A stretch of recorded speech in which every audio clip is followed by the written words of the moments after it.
बच्चों, कैसे हैं आप सब। आशा करती हूँ कि आप सब बहुत अच्छे होंगे और बहुत मज़े में होंगे और आपकी पढ़ाई भी बहुत अच्छी चल रही होगी। तो बच्चों, आज हम पढ़ने जा रहे हैं एक बहुत ही महत्वपूर्ण पाठ जिसका शीर्षक है अलंकार यानी कि फिगर्स ऑफ स्पीच। तो बच्चों, अलंकार का शाब्दिक अर्थ होता है आभूषण।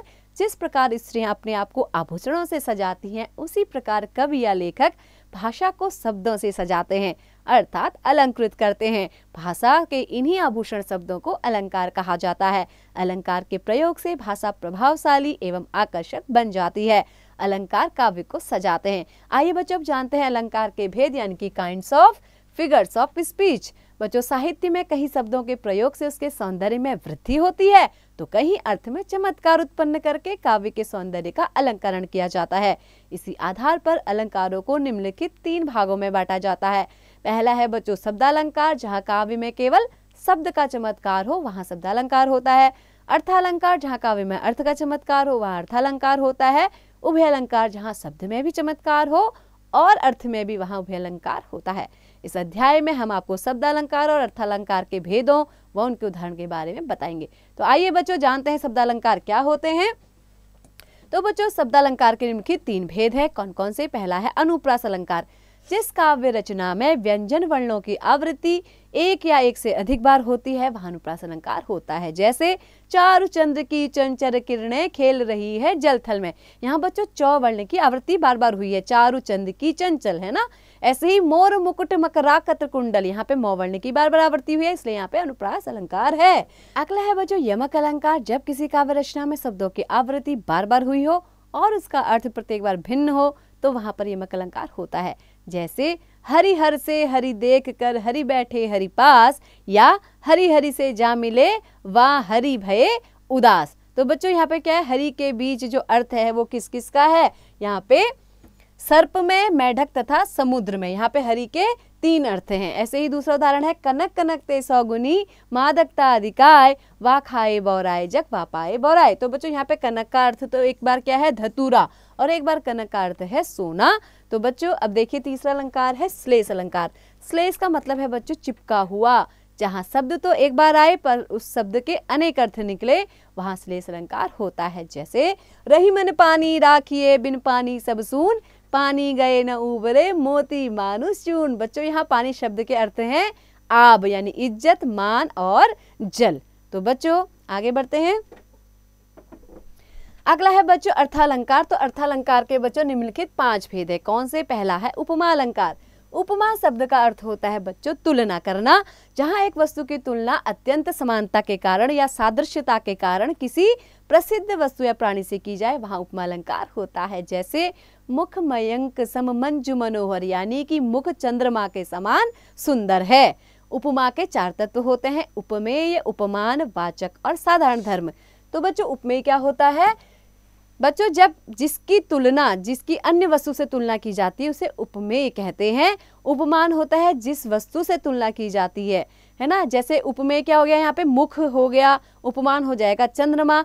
वाचक जो शब्द समानता बताने वाले हों उन्हें वाचक शब्द कैसे कहते हैं। जैसे मुख चंद्रमा के समान सुंदर है तो यहाँ पे समान शब्द जो है वो वाचक होगा।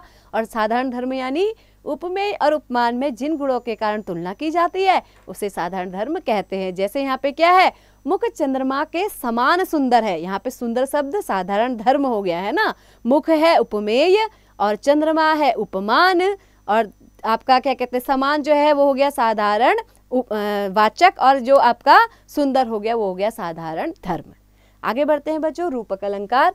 जहाँ 2 वस्तुओं में बहुत अधिक समानता के कारण उपमेय और उपमान में एक रूपता दिखाई जाती है वहाँ रूपक अलंकार होता है। जैसे मैया मैं तो चंद्र खिलौना ले हो, यहाँ उपमेय है चंद्रमा, उपमान है खिलौना बताकर उनकी एक रूपता दिखाई गई है। यानी कि चंद्र जैसा खिलौना नहीं कह रहा है, चंद्र सम नहीं कह रहा है, केवल चंद्र खिलौना, खिलौने को चाँद ही मान लिया है, इसीलिए क्या वहाँ पे क्या होगा बच्चों रूपक अलंकार। ऐसे ही चरण सरोज पखारन लागा, यहाँ उपमेय चरण है, उपमान सरोज यानी कमल है, इनको बता करके यहाँ पे एक रूपता दिखाई गई है। आगे बढ़ते हैं बच्चों, उत्प्रेक्षा अलंकार। ये तो बहुत ही आसान अलंकार है। जहाँ उपमेय यानी प्रस्तुत में, उपमान यानी अप्रस्तुत की संभावना की जाए, वहाँ उत्प्रेक्षा अलंकार होता है। इसमें मानो, मनु, जानो, जनु जैसे शब्दों का प्रयोग होता है। जैसे कि कहती हुई यों उत्तरा के नेत्र जल से भर गए, हिम के कणों से पूर्ण मानो हो गए पंकज नए। यहाँ उत्तरा के अश्रुपूर्ण नेत्रों में ओस जलकण युक्त पंकज उपमान की संभावना की गई है। तो बच्चों यहाँ पे क्या आया है? मानो। मानो आने से क्या हो गया? उत्प्रेक्षा। मानो, मनु, जानो, जनु आएगा तो उत्प्रेक्षा। अगला है अन्योक्ति अलंकार। जहां उपमान यानी अप्रस्तुत के वर्णन के माध्यम से उपमेय का वर्णन किया जाए, वहां अन्योक्ति अलंकार होता है। जिन दिन देखे वे कुसुम गई सो बीती बहार, अब अली रही गुलाब में अपत कटीली डार। यहाँ अली के माध्यम से ऐसे गुणों की ओर संकेत किया गया है जिसका आश्रयदाता यानी पत्रहीन शाखा धनहीन गुलाब जैसा हो गया है। इसे अप्रस्तुत प्रशंसा अलंकार भी कहते हैं, यानी कि अन्य उक्ति द्वारा जब प्रशंसा की जाती है। अतिशयोक्ति अलंकार, जहाँ बड़ा चढ़ा कर वर्णन होता है, वहां पे क्या होता है बच्चों? अतिशयोक्ति अलंकार। जैसे हनुमान की पूंछ में लगन न पाई आग, लंका सिगरी जल गई, गए निशाचर भाग। यानी कि हनुमान की पूंछ में आग भी नहीं लगी और पूरी लंका जल गई। क्या? अतिशयोक्ति। ऐसे ही पति प्रस्थान श्रवण करते ही मुंदरी कंकण हो गई। पति के प्रस्थान करने की सूचना मात्र से ही अंगूठी कंगन का काम करने लगी। ये भी क्या है बच्चों? एक अतिशयोक्ति है, यानी कि बड़ा चढ़ा के वर्णन किया गया है। तो आइए बच्चों इसका दोहराव कर लेते हैं। अलंकार का शाब्दिक अर्थ है आभूषण। अलंकार के 3 भेद हैं, शब्दालंकार, अर्थालंकार, उभय अलंकार। अलंकार के 3 भेद होते हैं शब्दालंकार के, अनुप्रास, यमक और श्लेष। अर्थालंकार के 5 भेद हैं, उपमा, रूपक, उत्प्रेक्षा, अन्योक्ति और अतिशयोक्ति अलंकार। तो बच्चों आशा करती हूँ कि ये 5 बिंदु आपको अच्छे से समझ में आ गए होंगे और सारा पाठ आपने अच्छे से समझ लिया होगा। तो ऐसे ही पढ़ते रहिए, आगे बढ़ते रहिए और इसका अभ्यास करते रहिए।